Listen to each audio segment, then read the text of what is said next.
Horror कहानियां थी। कौन थी वो? मैं 8 महीने की प्रेग्नेंट थी और अपनी डिलीवरी के लिए अपने मायके गई थी। माँ ने मुझे फोन पर बताया, घर के पीछे की तरफ जो खाली जमीन थी ना, वहां पर एक नया कमरा बनवा लिया है। इतने सालों के बाद जैसे ही अपने घर में कदम रखा, कुछ अलग सा लगा। माँ, ये घर के पीछे की तरफ नया कमरा बनवाने की क्या जरूरत थी? अरे बेटा, घर के पीछे दूर दूर तक खाली जमीन है। तेरे पापा को कई दिनों से लग रहा था कि यहाँ पर एक कमरा बनवा लेंगे तो ताजा हवा मिल जाया करेगी। अब तो ये सब छोड़ और चल जल्दी से दूध पी ले। माँ, मैं थोड़ी देर में पी लूंगी, आप सो जाओ। मैंने दूध का गिलास उठाकर उस खिड़की में रख दिया। पता नहीं कब आंख लग गई। अचानक से खिड़की के पल्लों के खड़कने की तेज आवाज आई। दूध का गिलास धड़ाम से जमीन पर आ गिरा। जमीन पर गिरते ही दूध का रंग लाल हो चुका था। मैंने खिड़की से झांक कर बाहर देखा। चारों तरफ धूप अंधेरा था।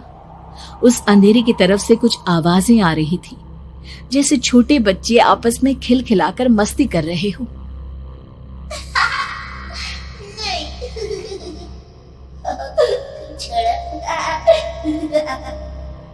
इतनी रात को इतने घनघोर अंधेरे में बच्चों की आवाज कैसे आ रही है? घड़ी में वक्त देखा तो ठीक 12 बजे थे। देखकर मैं सन्न रह गई। बुरी आत्माओं और भूतों की कई कहानियां मैं सुन चुकी थी। वक्त भी कुछ ऐसा ही था। ऊपर से मैं प्रेग्नेंट। सुना था कि ऐसे वक्त में अक्सर बुरी आत्माएं औरतों का पीछा करती है, तो क्या मेरे पीछे भी? पसीने से तरबतर बड़ी मुश्किल से, जैसे कांपते हाथों से मैंने उस खिड़की को बंद किया। जल्दी से जल्दी उस कमरे से बाहर निकलकर माँ के पास जाने के बारे में सोचा, लेकिन जैसे ही दरवाजे की तरफ पलटी, लगा कोई साया हवा की स्पीड से दरवाजे के सामने से गुजर गया। मेरे गले में अटक कर रह गई। मैं जोर से चीख कर माँ को बुलाना चाहती थी, लेकिन वो आवाज खुद मेरे कानों तक नहीं पहुंच पा रही थी। तो माँ तक कैसे पहुंचती? खिड़की के पल्ले एक बार फिर तेज हवा के झोंके से धड़ाम करके खुल गया और पूरी ताकत से मैं चीख पड़ी। जानती थी मेरी चीख की आवाज सुनकर कुछ ही सेकंड में माँ वहां पहुंच जाएगी, लेकिन ऐसा कुछ हुआ ही नहीं। मेरा कलेजा डर के मारे फटा जा रहा था। आखिर माँ ने मेरी आवाज क्यों नहीं सुनी? इतनी गहरी नींद में तो माँ कभी नहीं सोती। ठीक पीछे खुली हुई वो खिड़की।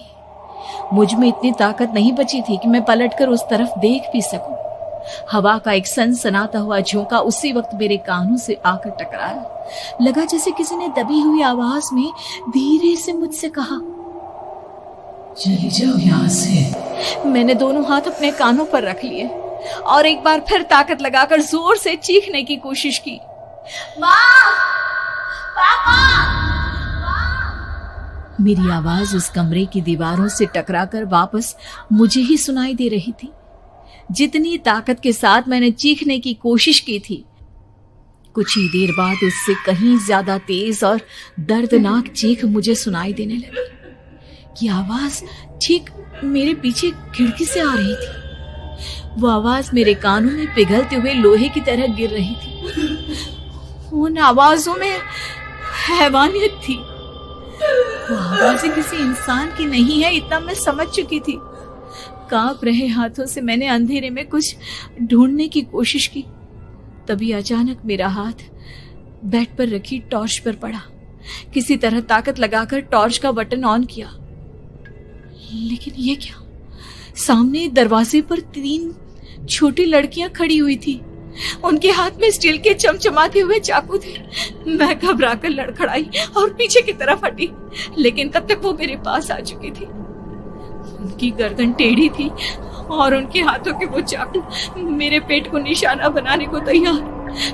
मैं जोर से चीखी, नहीं, छोड़ दो मेरे बच्चे को, मत मारो, मत मारो, छोड़ दो मेरे बच्चे को। सोनाली, क्या हुआ बेटा? तू इतनी डरी हुई क्यों है? उठ बेटा, क्या हुआ? हड़बड़ाकर मैंने अपनी आंखें खोली। देखा तो दिन निकल आया था। माँ मुझे जगा रही थी। मेरा चेहरा पूरा पसीने से लथपथ था। क्या हुआ बेटा, तुमने कोई बुरा सपना देखा क्या? मैं अभी तक अपने पूरे होश में नहीं थी। वो मेरे बच्चे को मार देगी माँ। वो लड़की मेरे बच्चे को। मैंने घबराकर अपने पेट को छुआ। सब कुछ ठीक था। और वो दूध जो रात को यहाँ पर गिर गया था, उसका रंग लाल हो गया था। माँ ने हंसते हुए दूध का गिलास मुझे दिखाया। तुमने दूध पिया ही नहीं, पूरा का पूरा ऐसे ही रखा हुआ है। तुमसे कहा था ना सोनाली, सेहत के लिए लापरवाही ठीक नहीं बेटा।